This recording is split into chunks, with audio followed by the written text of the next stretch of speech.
問題點就是尚先生可能會出去。Hello， 大家好，又係我 Doc King。咁今次我喺上海啦，係擔任一個助教嘅角色，而當中同學上遇到嘅問題，我都會幫佢哋解決。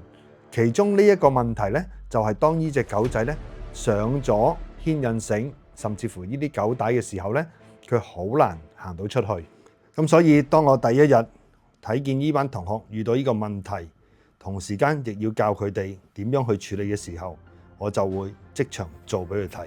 前期我毫無接觸過呢隻狗，所以喺咁短嘅時間，首先我要同狗仔攞翻一定嘅互信。雖然我哋要處理上帶嘅問題，但係一開始我一定唔會咁樣去做嘅。同時間亦問同學究竟狗仔識咩指令，我會透過簡單嘅指令同狗仔去加強我同佢之間嘅互信同埋信任。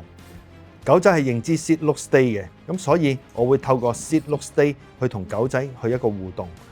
喺呢個過程裏邊，我留意到狗仔其實佢身體係比較僵硬嘅。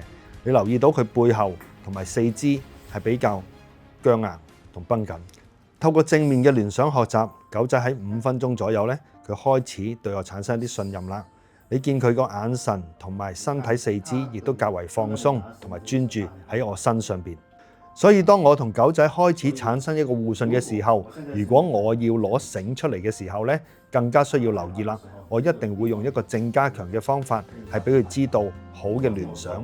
我攞繩出嚟係一個正面嘅行為，同時間我亦會轉換環境啦，令狗仔喐下啦，令到佢身體嘅肌肉較為放鬆嘅。所以當同學見到嘅時候，亦都有個疑問，咁不如你叫佢出去啊，因為佢哋叫佢出去亦都有一定嘅難度。咁所以我就即刻又示範俾佢哋睇啦。我會引導狗仔向門口嘅方向，跟住呢，我就會每一步都會獎勵佢。同時間我知道窗簾呢係需要拉開同開門嘅，所以我會將零食呢抌遠少少，而等狗仔呢係重新一次佢自願性走埋向門口嘅方向，我先至會再打開道門同窗簾嘅。每一個動作其實我都會分拆到好細，目的係希望狗仔係容易適應嘅。所以當狗仔去到門口嘅時候，佢有一啲緊張，所以佢會掉頭走。同時間我亦都會叫狗仔，你過嚟啦，過嚟我呢邊係有一個好嘅。狗仔會不斷重複同埋去測試，究竟我出嚟究竟安唔安全。所以當佢甘願去行出每一步嘅時候，我都會作出一個正面嘅鼓勵同埋稱讚。之後我先會再作出移動，引導狗仔，叫狗仔過嚟我呢一邊，因為呢邊其實係唔需要擔心嘅。當然狗仔有咁大嘅成功之後呢，我會叫佢翻入去，因為我哋想佢更加容易成功同冇咁大嘅壓力。之後嘅練習呢，同狗仔產生咗互信同埋信任嘅時候，我就會攞出繩出嚟，係等佢慢慢學識接觸。我留意到狗仔見到條繩之後呢，其實佢會身體四肢係非常之繃緊，前肢係唔會點喐，盡量伸長條頸去嘗試去向條繩嘅方向。所以狗仔對繩出現嘅時候呢，其實產生咗一啲負面或者一啲壓力嘅情況。所以當下我會重新調節一個 training 嘅模式。同時間我哋要同狗仔係要出街噶嘛，所以狗仔上咗牽繩嘅時候會點呢？喺影片度你會見到狗仔會兜過條繩，佢唔想係見到條繩，所以佢會兜向後邊。所以我慢慢引導，希望佢能夠可以每一次都跨過條繩。所以我會用一個遊戲嘅模式啦，等佢知道每次過咗條繩，我都會稱讚獎勵，鼓勵佢每一次去接觸繩，甚至乎會跨過繩嘅呢一個遊戲嘅模式。慢慢我會增加個難度，因為最終我哋係需要拎起條繩，而拎起條繩狗仔又驚喎，咁我哋可以點樣處理呢？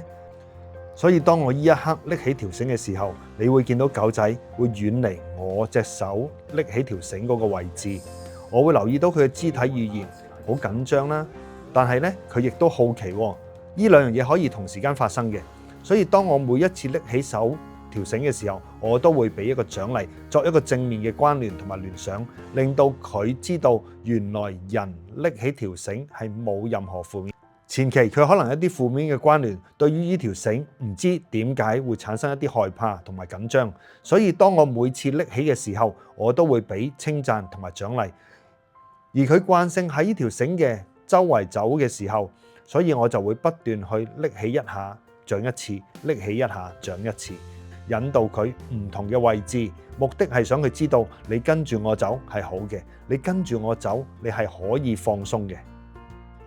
所以你可以睇到我每一個步驟，每一次時刻我都會不斷重複去練習嘅。咁當中上堂嘅時候，我盡可能係做俾學生知道，你睇下我原來做4、5次、5、6次嘅時候，狗仔都有一定嘅變化。所以做咗好多次練習之後呢，你會見到狗仔係好容易走嚟我身邊。身上訊號跟小白的反應，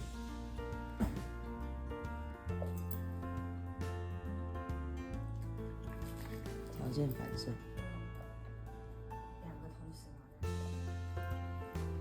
所以經過5至10分鐘嘅練習之後啦，狗仔係好自願性咁樣坐低，佢自發性嘅坐低，亦都係表達咗我想要、我想學、我想同你互動。所以呢一刻，我亦都會每次攞條繩嘅時候，都會有一個獎勵。同時間，我亦都會靜靜雞放長啲條繩，因為一條繩飛出嚟嘅時候，佢會有一啲緊張同害怕。你見到條繩長啲、近啲嘅時候，佢會即刻彈翻起身。呢個亦都係狗仔嘅一個信號，佢話俾我知我有一定嘅壓力。當你如果真係想訓練狗仔去嘗試適應或者去建立一啲新嘅行為嘅時候，如果佢去到某一步作出一個變化嘅時候，我建議你會跳翻前一步，重新去鞏固舊有嘅行為模式，之後再去下一個 step。呢一刻我見到狗仔有良好嘅表現嘅時候，我特登將條繩放長啲，同時間亦用正面嘅聯想同埋關聯去建立狗仔對條狗帶嘅負面嘅情況。但當我一收翻嚟嘅時候呢，我就會見到狗仔想離開，同時間亦都會用一個替代行為去拗呢個嘴。所以我要重新再用唔同嘅模式去建立狗仔對呢條繩嘅負面嘅情況。經過重複練習之後，再過多一陣，我就去嘗試俾狗仔用個頭穿過條繩，去睇下佢適應嘅程度係點樣。發覺我攞條繩同埋形成一個圈去俾佢捐過嘅時候，佢冇去離開，甚至乎一個逃避嘅行為。所以我會不斷引導狗仔個頭向前，直到佢成功穿過呢一個圈。不是有很多東西你們可以說的，隨便說一個最簡單的關聯。是啊，就是這麼簡單。